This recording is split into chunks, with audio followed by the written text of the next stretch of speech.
The headlines for this hour on VTV News. 7 draft laws under monthly cabinet review.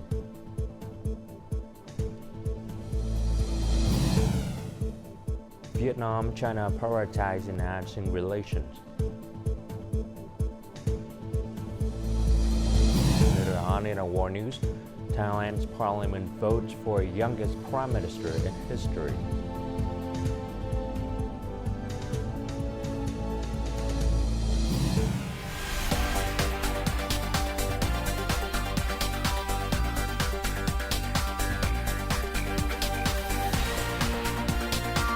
Broadcasting from Hanoi, the capital of Vietnam. VTV News starts right now. Hello, it's 8 a.m. local time in Hanoi. You're watching VTV News. On August 16, Prime Minister Phie chaired a meeting of the government standing committee to discuss a draft law amending several provisions in laws under the Ministry of Finance Management. The committee reviewed and provided input on proposed policies for the draft law, which aims to amend certain articles of 7 laws: the State Budget Law, Public Access Management and Use Law, National Reserve Law, Accounting Law, Independent Audit Law, Securities Law, and Tax Administration Law.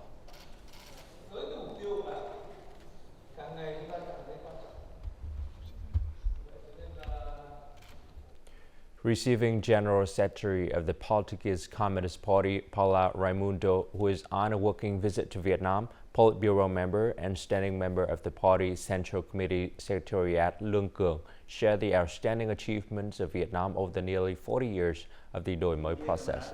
He reaffirmed the Communist Party of Vietnam's commitment to Marxism, Leninism, and Ho Chi Minh's ideologies, emphasizing its determinations to achieve the goals set forth by the 13th Party Congress, which aimed for Vietnam to become a modern, industrialized, upper-middle-income developing country by 2030 and a high-income developed country by 2045. The party Central Committee leader expressed admiration for Vietnam's development and social progress, affirming that these are valuable experiences for the Portuguese Communist Party of its struggle for democracy's progress and socialism.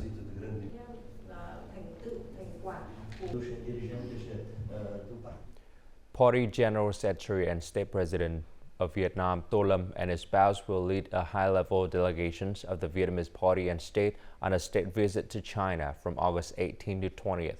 This visit comes at the invitation of the Chinese General Secretary and President Xi Jinping and his spouse. As Party General Secretary and State President, Tô Lâm first state visit in his new role, it reflects the high priority both nations place on strengthening their bilateral relationship. In 1924, President Ho Chi Minh traveled to Guangzhou, China, to engage with the Chinese Communist Party. This visit marked the beginning of relations between the two parties and fostered a friendship between the two peoples. More recently, in 2022 and 2023, Party General Secretary Nguyễn Phú Trọng and Chinese General Secretary and President Xi Jinping exchanged state visits to China and Vietnam, respectively. Now, Party General Secretary and State President Tô Lâm visit to China, shortly following his new appointment, will continue to build on these historic exchanges and further develop bilateral relations. This visit reaffirms the top priority placed on the Vietnam-China relationship in Vietnam's foreign policy. It promotes high-level strategic dialogue, enhances the good working relationship between leaders of both parties and countries, and bolsters cooperation with a neighboring socialist nation and major power. Both sides assess that the bilateral relationship is at its most profound and comprehensive level ever, reflected in 3 aspects: regular and flexible exchanges at various levels from central to local, continued growth in economic, trade, and investment cooperation, and enhanced people-to-people exchanges. The overall situation at the land border is stable, and the situation in the South China Sea is generally well managed. With a strong foundation, both countries are now working to implement important common understandings between the top leaders of the two parties on developing a Vietnam-China community with a shared future of strategic significance. This visit can help both sides inherit the traditional friendship, continue to enhance high-level political trust, deeply build a China-Vietnam community with a shared future of strategic significance, not forget the initial friendship, uphold our common mission, persist in our unique path of socialism, and promote the development of world socialism, contributing to the peace, stability, and development of the region and the world. Party General Secretary and State President Do Lam's state visit to China is expected to usher in a new era of development for the friendly and neighborly relation, comprehensive strategic partnership, and Vietnam-China community with a shared future of strategic significance. The domestic stock market experienced a remarkable upturn, with the VN Index surging nearly 29 points to close at 1,252.23 points. This positive market reaction was fueled by the strong earnings and attractive valuations of many listed companies. More on the second quarter financials result of enterprises in the following story. 27 out of 30 enterprises in the VN30 basket recorded net profit growth, indicating a strong recovery among leading businesses in line with overall economic growth. Notably, the consumer goods and retail sector, a barometer for consumer spending, has demonstrated an impressive rebound. The dairy giant achieved unprecedented revenue in the second quarter, driven by a 37% year-on-year increase in exports. The retail industry benefits significantly due to the country's large population. As a developing nation, Vietnam is witnessing a rapid increase in urbanization and the growth of its middle class. The retail sector has shown robust growth, building on a low base, while the banking sector has maintained its profitability. Given their current positive results, these sectors are projected to have a promising outlook for the third and fourth quarters. Turning to the bleak side of the market, the oil and gas and real estate sectors have fallen short of expectations, with profit declines of 34% and 15% respectively, compared to the same period last year. Experts explain the reason for the underwhelming financial performance of listed real estate companies despite recent high real estate prices. While there's a lot of hype around land plots and apartments, not many businesses have seen a significant increase in sales, except for Vinhomes. It's important to distinguish between the overall real estate market and the real estate market reflected on the stock exchange. The real estate sector's profit decline has eased, showing a 15% drop in the second quarter compared to 29% in this year's first quarter, and a 36% decline in last year's second quarter. This gradual reduction in losses indicates a quarter-by-quarter improvement in the real estate sector.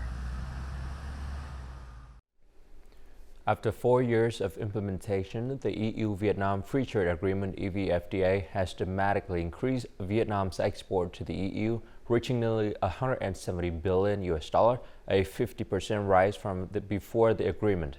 Agricultural exports in particular have thrived. Seafood exports are up by nearly 30%, vegetable and fruits by almost 35%, and wood products by over 85%.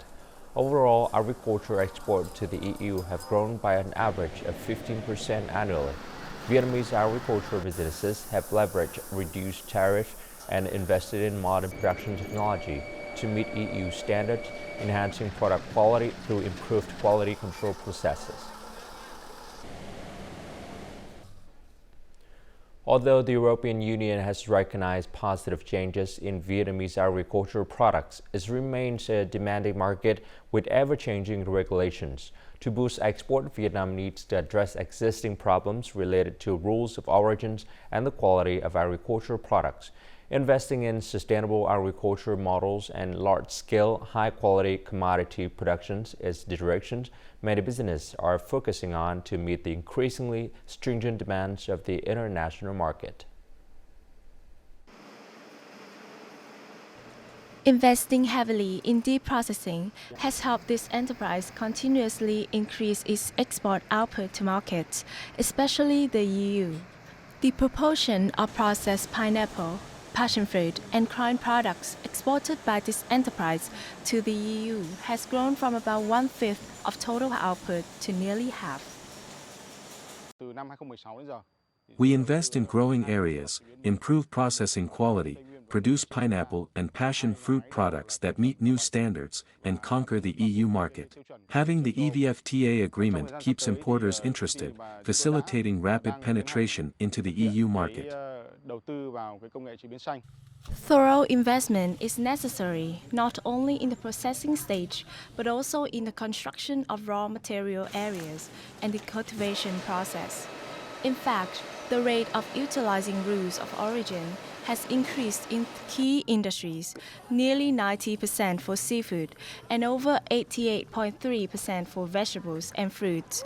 This not only helps businesses take advantage of tax incentives, but more importantly, enhances Vietnamese brand recognition and increases the competitiveness of Vietnamese goods in the EU. We've enhanced the position of Vietnamese goods in the international market. For instance, our seafood products' access to the EU market significantly increased their ability to enter other markets. This EU market springboard provides an excellent foundation for applying common rules to enter more demanding markets. According to EU trade agencies, Vietnamese agricultural products like passion fruit, dragon fruit, durian, and mango have consistently maintained and increased their market share compared to other countries, even during times of trade fluctuations due to epidemics, logistic disruptions. The People's Committee of Hưng Yên Province has officially launched Hưng Yên Langan Week in Hanoi to appeal to consumers and enter major distribution networks. Held at Big C Thăng Long Trade Center, the event featured 20 cooperatives showcasing ancient and premium Langan varieties from the province. Attendees will have the chance to sample fresh Hưng Yên Langan and other local products, including new processed items like lotus wrapped Langan and Mid-Autumn gift boxes. This year's Langan output is projected to exceed 40,000 tons, aiming to meet domestic needs and boost exports. Coming up next on VTV News, Hanoi's pivotal role in the August Revolution.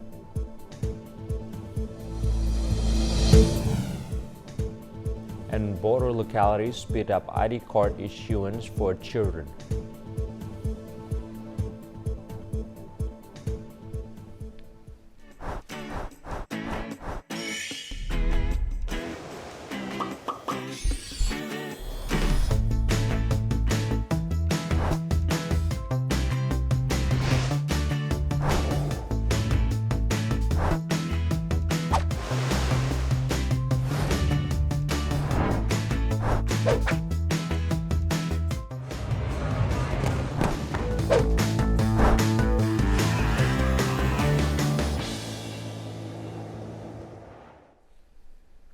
"79 years ago, Vietnamese citizens rose up in response to the call of the party and President Ho Chi Minh, launching the nationwide general uprisings. August 1945 saw an earth-shaking revolution, with Hanoi playing a decisive role in driving the uprising to victory. This led to the establishment of the Democratic Republic of Vietnam, beginning an era of independence and socialism for the nation. In August 1945, as World War II was nearing its end, the victorious nations were redrawing the world map in Potsdam, Germany. President Ho Chi Minh recognized a rare and fleeting opportunity, and the party launched a general uprising nationwide. Despite not receiving a direct order from the central authorities, the Hanoi Party Committee swiftly began to prepare for the general uprising. The uprising was not a reckless decision, but based on practical assessment. On August 15th, the Japanese emperor declared surrender. On August 16th, the Viet Minh carried some weapons, raised the national flag over Long Bien Bridge, and entered the city to organize mass protests against the Japanese troops. This was the first test, and it yielded a very important result. The Japanese troops were open to negotiation and did not suppress the uprising immediately. At 103 years old, General Nguyễn Quyết, a rare living witness to the uprising in Hanoi, still vividly recalls leading the uprising to seize power. On August 19 of that year, Hanoi was shaken up by the cry calling for Việt Minh support. The Hanoi Party Committee met throughout the night. I concluded that the uprising should be achieved through political means, persuade the Japanese to surrender. They had 10,000 troops, tanks, and cannons, while we only had guerrillas. I took over the security forces by calling for their surrender. Hanoi achieved power without bloodshed, quickly and efficiently, with the Japanese not intervening. Bao Dai was ready to give up power and even invited the Viet Minh to form a new government. In Ho Chi Minh City, the revolution was also successful, creating a ripple effect that spread to all provinces in the Mekong Delta. The success of the uprising in Hanoi marked a significant turning point for the general uprising. It created conditions for the central leadership and President Ho Chi Minh to promptly establish the Democratic Republic of Vietnam. A coastal defense drill organized by Military Region 5 took place over the past few days at a training ground in Tam Quang Commune, Núi Thành District, Quảng Nam Province. The simulated scenario for this exercise involved an infantry landing craft attempting to invade the mainland by sea. The Coastal Defense Regiment 143 mobilized forces and equipment, moved into positions, conducted field reconnaissance, and established fortifications and defensive structures. The drill aims to prevent a passive stance in real-world scenarios.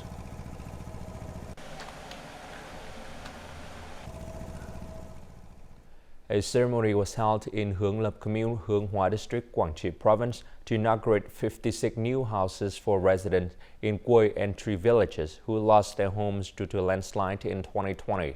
Over the past few years, Sơn Hải Group has invested about $1.6 million to build 56 houses on an area of over 14 hectares. The home features a stilt house architecture respecting local customs and traditions. Each house has a floor area of 54 square meters and is equipped with lighting systems, internet access, a bathroom, and a kitchen beneath the main floor. The group has also constructed 2 standard classrooms for primary and preschool levels, accommodations for teachers, and a community hall.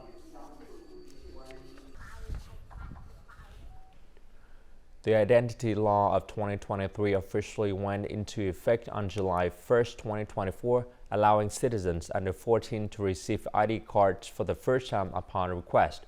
In remote mountainous area with challenging terrain, issuing ID cards for children poses many difficulties. However, local officials are working tirelessly to assist in issuing ID cards to these young citizens. Our story from Phie Commune in Bo District, Điện Biên Province, where over 95% of the population belong to ethnic groups.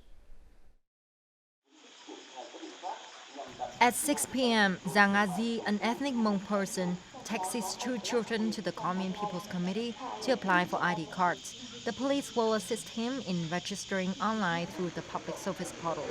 His children will then be guided through fingerprinting, photographing, and iris scanning. Even though it's raining, I'm trying to get my children's ID cards. The officials provide specific guidance. The process for the ID card is simple and well organized. Similarly, Giang Thị Ca is waiting her turn to complete ID card applications for her 2 children. Like most people in the commune, she has been informed about the ID card's benefits. Previously, I had to carry around various documents. Now the ID card integrates birth certificates and insurance cards. It's more convenient and compact. We have completed the ID card issuance for all those under 6 years old. For the 6 to 14 age group, we are currently processing about 180 citizens daily. The working group operates from 6 a.m. until all citizens for the day are served, usually until around 10 or 10:30 p.m. Phie Commune has 8 villages with over 1,600 children aged under 14. Due to the mountainous terrain and residents' frequent commute, commune officials and border troops have implemented various outreach methods. We have established 3 teams to handle outreach and education for villagers. Once parents understand the policies related to health checks and schooling, they are more willing to participate. As part of the 90 days and nights of rapid ID issuance campaign, Vinho Commune aims to issue ID cards to all children under 14 by September the 30th. The ID card saves time and effort for parents and children while enhancing the efficiency of the National Population Database, Identity Database, and electronic identification accounts. Cát Bà, Đồ Sơn, and Hạ Long are slated to become international tourism hubs for Hải Phòng City by 2025. This goal aligns with Politburo Resolution number 45, which outlines Hải Phòng City Development Plan through 2030 with a vision to 2045. To fully outline the value of the UNESCO World Heritage Site Hạ Long Bay and the Cát Bà Archipelago, Hải Phòng is transforming Cát Bà into a smart, eco-friendly island. By minimizing emissions, the city aims to position Cát Bà as a premier global resort destination. Cát Bà boasts pristine, litter-free beaches. More than 300 aquaculture cages adhere to a zero-plastic waste model. The island has left an impression on tourists as a green, clean, and scenic paradise. Really beautiful, and I think it's got beautiful geology, and the scenery and the water's so blue, and it's just lovely. To maintain a green environment and reduce air pollution, the island uses electric cars to transport tourists to the national park, beaches, and Cát Bà market. I find the cars very smooth. They are also eco-friendly. Additionally, Haiphong is stepping up its efforts to attract large enterprises for green tourism development. Notably, Sun Group Corporation just started the construction of the Cát Bà Central Bay Tourism and Commercial Service Project on Friday afternoon. This ambitious project dedicates 60% of its total land area to public artificial beaches, squares, and parks. Several cable routes will also be built in addition to the existing Cát Bà Phú Long route. These cable cars, along with electric vehicles, are key factors in Cát Bà's push towards carbon neutrality.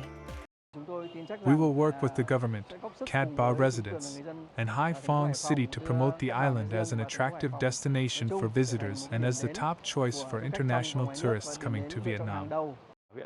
The district is committed to developing green tourism and has registered the copyright for Cát Bà Green.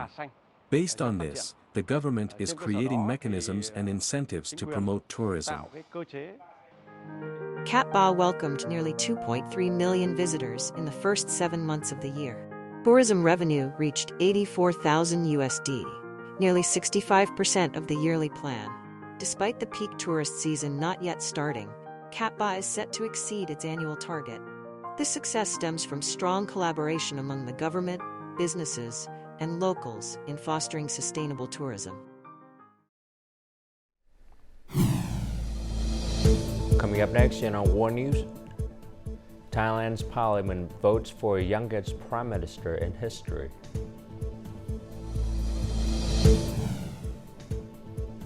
And U.S. approved $6 billion Patriot missile sale to Germany.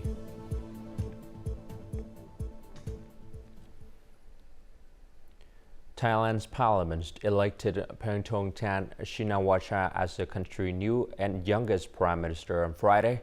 Nearly two-thirds of Thai parliamentarians voted to elect Paetongtarn as the country's 31st prime minister. Thailand's National Assembly Speaker, Won Nor, chaired the election at 11:11 a.m. local time. 491 out of 493 member House of Representatives participated in the vote. With 319 votes in favor, 145 votes against, and 27 abstentions, Paetongtarn Shinawatra has become Thailand's youngest leader at 37. It's about time to do something for the country and for the party as well.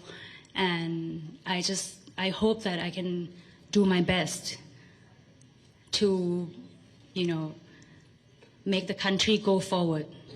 That's what I try to do. And right now, of course, today I feel very honored and I feel very happy. Paetongtarn succeeded Sretha Thavisin, who was dismissed by the Constitutional Court on August 14. She is the third member of the Shinawatra family to hold the position of Prime Minister, following her father Thaksin and Aunt Yingluck Shinawatra.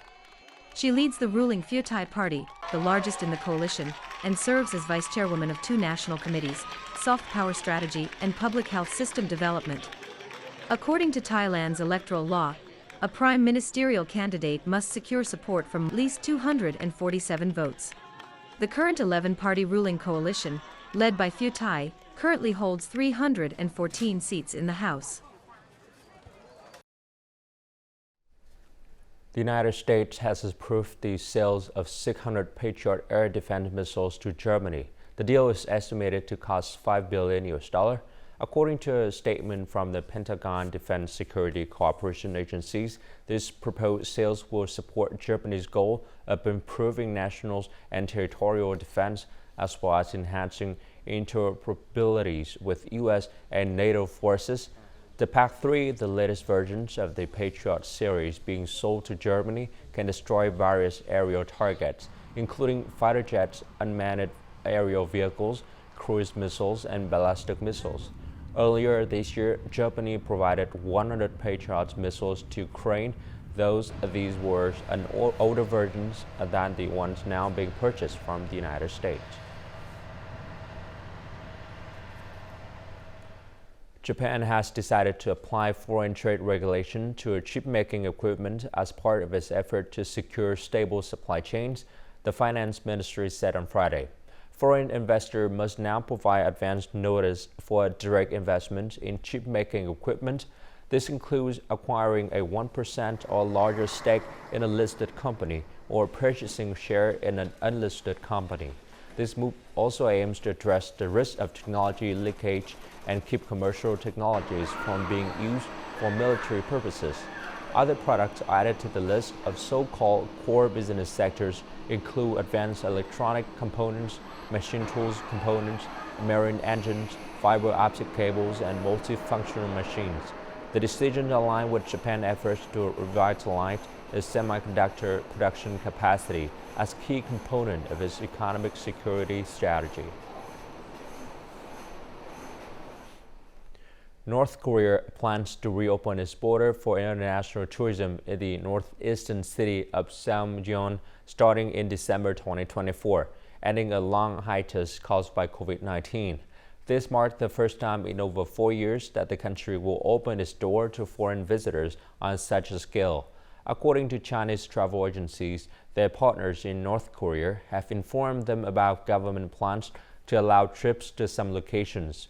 Thus, after 4 years, tourists will be able to return and explore North Korea, with the first destination being Samjeon, located close to the Chinese border and close to the highest peak on the Korean peninsula, Mount Paektu.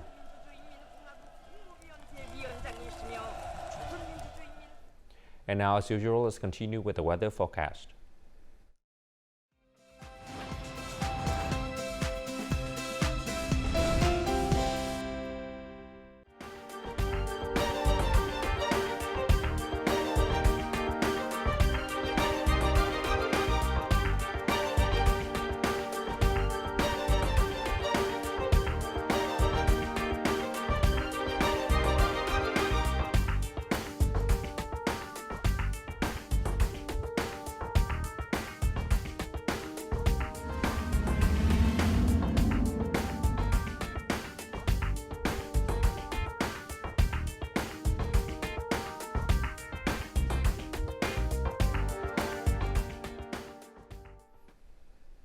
And that's it for this hour on VTV News. To rewatch the program, you can log on to VTVgo.vn or download our mobile application VTVgo. Thanks for watching and goodbye for now.